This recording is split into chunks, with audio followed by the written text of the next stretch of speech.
Welcome everyone, this is Al Dackman Barry, and today we're going to be doing the Epic Toolbox. Starting off with the US Air Force inspired foam cutouts, working our way through tool cleanup and inventory, all the way to final assembly of the box. Now I'm going to be giving tips and tricks along the way, so if you want to do this to your toolbox, then this is a quick, well, maybe not quick, but it's going to be the cheapest way to get professional grade results.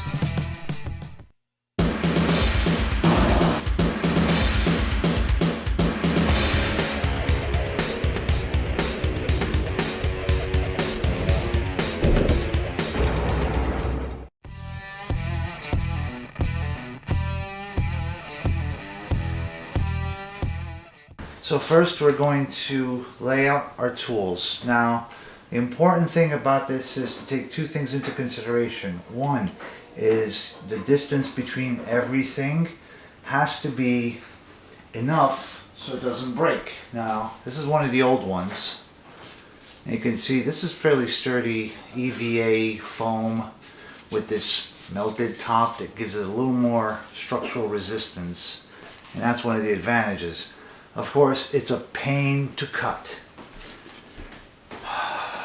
And the other obvious problem, but that's a system problem, is anytime you add a new tool, you got to redo things. Now, sometimes you can get away by, putting a little tool in here and whatnot, but when you got a whole section, a whole new thing, you got to do it from scratch. And sometimes you got to come up with weird ways to make things fit.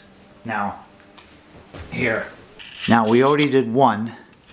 As you can see here, now when you open it from the box, this is what it would look like. And the benefit of this is that anytime there's a missing tool, you can see the gap. Okay, now this obviously, don't pay attention to how dirty some of the tools are. I still have not cleaned them. This is my normally every year I clean a box, take it out, grease all the tools so they don't rust and they function properly. But because I moved, I have a different setup now, and I added these two ratchets, which meant moving everything from the old. In fact, this was the old way I had things. Now, as you saw over there, that little case was in the middle there. Actually, no, correction. This is not this was a new one that I messed up. Word of advice, if you're gonna do this, don't leave open ends like this.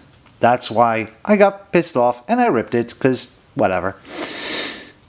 Because of the different weights of each socket, the bigger ones would shift these out of the way, and you had this weird wavy effect going on, which was annoying as hell. These look nice and neat. You can just look at them, you can see everything's in place. Now, what I was talking about before is this. Let's get a better angle here. Now, this is how I had it before. Now, you can see the dog bones. They were sitting like that. Sure, it's pretty, but it takes up a hell of a lot more space than they do now as they sit vertically. Now, you got to pay attention, make sure that they clear the top of the box, so you're not going to have issues with tool snagging. And that's why I like to use a very thin tray liner. Now, commercially you can buy these, but they come in two sets. They're glued like this. You cut out the outline and then you just peel it off. I don't necessarily like that. The Air Force has a way, because pretty much the Air Force is the only organization that uses this style because of the FOD problem. And since I do this for a living with my company, I figured, well, if I can't do this on my own box, I shouldn't be telling other companies how to do it with theirs. Not that this is what I do, but it's just an issue of FOD and policing your tools and never losing one. Now, you may wonder how is this going to help you with your car work? Well, imagine you lose something, you lose a tool, and it gets stuck somewhere under the hood, and it rattles around, gets loose, and destroys crap. This system will make sure you never lose a tool again.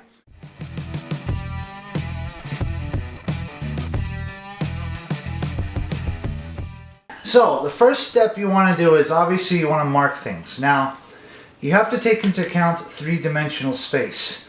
So as you can see this, now if I was to mark it, I would have a line right here. But I want the foam to go somewhat over this little lip here. Not sure if you can see that. So I want the foam to go on top of it. So I kind of take into account this little distance, and I, granted, eyeballed it. I made this little mark. Also, I don't like, if I can do a cut that's in a turn, it's going to be a lot more structurally resistant than if you do an angle. Kind of like for the same reason why aircraft windows are round and not square. There's a stress point that gets formed there that eventually tears. So we have that one out of the way pretty much. Now, we're going to do screwdrivers. And the biggest thing about a screwdriver is the tip. Now, don't worry about the markings. They can be rough, they can be whatever. As long as your cut is somewhat okay, then it's fine. Now this does take a little bit of skill and patience, and some of you know that I have a broken neck. Yes, yes. But I try to take that into account with my cuts and whatnot to make sure that they're not totally jacked up.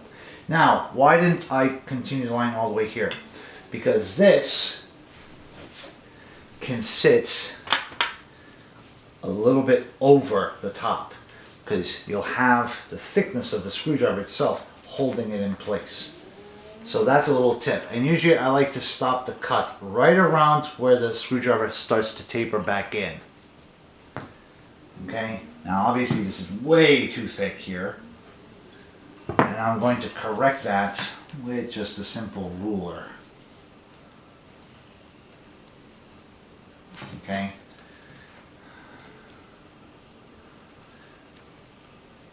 Like I said, the outlines you're going to make, they're going to be basically rough estimates as to where your tools will sit. So it's always better to make your cuts somewhat smaller, because when you cut the main piece of foam, and that's obviously the first step, so it'll fit inside properly. Now you want to make it a little snug. You want to make it a little snug, and you can see here it's going to push inside a little bit, but this keeps the tools sitting there properly. Now, you know, don't worry too much about certain gaps. That's fine. The whole idea is to make sure that when there's a tool missing, you can see it. You can see the contrast between something bright and dark. And also a good step, whenever you are inventorying tools, you get used to this format, because you're not going to change this very often. And what I like doing is physically touching everything, make sure I feel all the tools. Now obviously that doesn't apply here, but it would apply with the fixed already toolbox. So once you have that, you start marking things out. Now as you go along, what I like to do is do one tool at a time, especially the ones that are right closer to me, so I don't knock anything out of alignment. And I'm going to mark it up to this point where, like I said earlier, the taper can sit up higher. Because of that thickness there, it's going to be snug. Now also when you cut it, if you want to, you can always do tapered cuts. So as you have things like this will be the top, you can cut your blade like that. So basically you start with two cuts, each one angled in one direction as you cut. You know, you can do something like that. Now I like to use the X-Acto knife. It's not as fast, requires a little bit more force, but you have much better precision. Okay, you did one cut, then you did the other, and this is just for me showing you, you know, like a little demonstration, because when I cut things, I do it on a wooden chopping block, and then you can cut. This will not be the prettiest thing.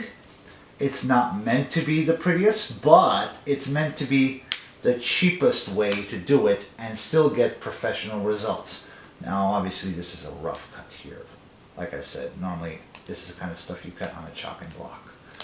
But the point remains, you got a tapered hole which gives it more structural rigidity when it comes to things that are very close to each other. Alright, so again, we have this issue here. My lines were nowhere near straight, so we're going to do that again with the ruler.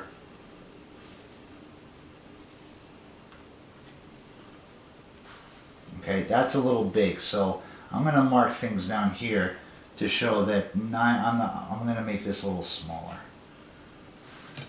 Okay, and again, like I said, a lot of this is eyeballing it. Now one thing you want to make sure you're doing is make sure your lines are parallel to the edges themselves, to this. Okay, like this line, that's close enough, but you can always do markings like this to ease your contours. Now you can use pencil. I don't like the pencil because it requires pushing down, which deforms the foam. So as you can see here, I already did a couple of these. Now, the important metrics, the important dimensions for screwdrivers are the handle, like this big one here, the edge of the handle, and the tip. Now, as I mentioned, I only cut up until this point because this tip sticks up. And I think I may be repeating myself. So when you mark it down, that's the line you have to take into account. Now, the big thing is when you draw out your outline for the handle, it's not going to be dead straight, not going to be perfect. What is important is that you maintain these kinds of distances, right? You don't want something veering too close to another area where there's going to be a cut. So that means it's going to have structural integrity. Don't worry too much about other things. You can always cut wherever you want, pretty much, and you'll see how I do that. But make sure that when you do cut things, the shaft of the screwdriver, that it starts from the middle of where your handle marking will be. That's important. Now, this particular one is weird because it's short and it's very thin, so it's quite possible that it won't need a lot in terms of the shaft. In fact, I can't even outline the shaft properly. So what I'm probably going to do is I'll do the same thing. I'll just go up until the area where it starts to taper inwards. So that's going to be my demarcation line. This is going to be where my handle will fall. And here I'm just going to eyeball it. Again, I want to make sure things are somewhat parallel. Don't kill yourself trying to make things, you know, using a freaking T, you know, measuring the angles. That doesn't really matter. Your eyeball is not going to perceive it. This one's a little wrong. It's too forward because I don't want the tip to touch the inside of the toolbox because I don't want to scratch it. So what I'm going to do is I'm going to adjust everything forward. Okay.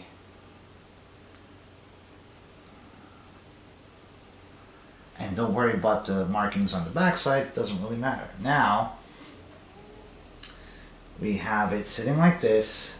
It may even fall in like that. Now, you can do that where the edge can taper inwards to where just a little bit of this sticks inside and it's snug and the tip sits outwards, so it'll probably sit like that. You'll see that at the end. Bottom line is, just be ready to improvise. Don't get set on the perfection of it. Now, another couple of tricks you can do. Now this thing, when it's sitting down, it takes up a lot of real estate and in a weird way. So you're going to have to keep separation around in this really inefficient way. So what I thought of was to place it in vertically. That means I'm going to have a little end here and a hole right here. And this hole, I'll show you how those are done. This one, again, try to get it as round as you can for a nice snug fit. And this should be a little smaller. It should go in snug. And again, taper it off. You're going to see whatever I'm drawing here is not going to be perfect. Now the idea is that you may have to cut inward to adjust it so it sits flush and it doesn't hit the top of your box when you close it. That's very important. You know, but I did measure something like that, and that's plenty of space to clear the top of the box, so we're good. Okay, now we're back to our little screwdrivers. Now, I don't know if you've noticed, but what I have tried doing here is some sort of order. Now, all of these here are flatheads. Yes, it seems like there's a lot, but each one has its purpose. You got, you know, this freaking bad boy, all the way down to a smaller one that can reach those nasty dashboard screws. Now, one of the things that I've heard people say is, oh, well, you know, look at those mechanics in the shop and look at how many tools they got, blah, blah, blah. Well, they got a lot of tools, but they got a lot of specialized tools, right? The idea is that this will force you to minimize your tool variety. You don't need all the tools in the world. You just need a good set of tools, you need a good set of basic tools, and you need a couple of specialized tools to your vehicle. So now, I'm looking here, and while I'm talking to you guys, I'm not crazy about this distance here. So, what I'm doing is I'm kinda making this thicker just to give me that extra bit of leeway. And everything's going to have to be the same way. Now these, because there's less of a threat of reaching the end, I'm going to go all the way. They're also very small, so I want to have that, 2 points of positive contact. So it doesn't, snake around and rattle around and all that. Defeats the purpose if it falls out and it's laying there in your toolbox. Alright, so I'm not going to make you go through the entire operation of me cutting. I'm maybe a sadist, but not that much of a sadist. But what I will say is this. Remember to make them slightly smaller, because while you can make this the direct projection downwards and have the tool fall all the way to the shelf liner, right?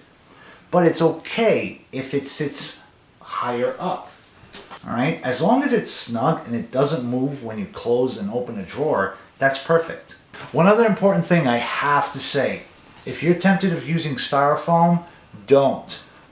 While it may be really easy to cut, and this can be a pain, especially with this harder melted surface on the top, styrofoam reacts with fuel, with gasoline and diesel.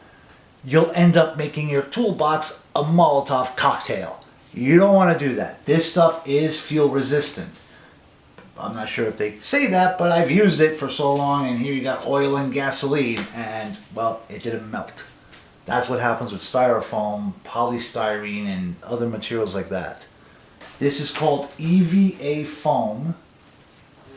And these diagonal ones are annoying, but I kind of didn't have a choice. So, I'll catch up with you when I'm starting the cutting. Okay, so now we got the entire shelf liner marked up. As I said before, don't worry too much about imperfections and whatnot, because as you cut, you can adjust. If you make a mistake, like obviously a small enough mistake, you can correct by shifting the next cut over by the next, neighboring tool. So don't worry about that. Now I know I said in that case, don't use edges. Like, I don't know if you can see that anymore. I know I said that, but in this case here, this being that it's so big, and fairly heavy. It's not going to affect anything else. Not to mention there's no loose little tongues and tabs. Now if I would have done the same with this, put this up against that, then we would have the, now if I would, like see, instead of having the line here, if I went all the way up to the edge, then I would have this flapping around and it would move, it would shift. The same like with this little thing here. You'd, if I moved it all the way here, you'd have this little part and it would constantly move and squish this, pop this out. Now this, again, this is one of those exceptions to individual tool inventory. But as you can see, once my camera focuses, okay, as you can see, I've written a code on it. Now this code is basically how many tools I got. Going back to the cutting, this being that it's a softer case, the cutout, I'm probably going to do this one the very last because this one can be a little smaller because the case can shift around. You keep the minimal amount of tools you want. Things that are, I don't want to say, well, they're going to be pricey. Who are we kidding? Tools are expensive, especially good tools. If you're building up your toolbox, I wouldn't recommend doing this right away. Wait a while until you have enough to where it's justified, because if you keep adding tools, you don't want to sit here cutting this stuff. Me, I've gathered these things for at least 20 years. You will see it actually saves you money in the end, because anytime you see some new gimmicky tool and you wonder, oh man, that would be so cool, I want to get it, blah blah blah, and then you think, oh wait, I have to cut out something like this again? Nope. No thank you. And you save money for car parts, or who knows, maybe a whole extra car. So let's cut it from here for now, and we'll do the rest after 8.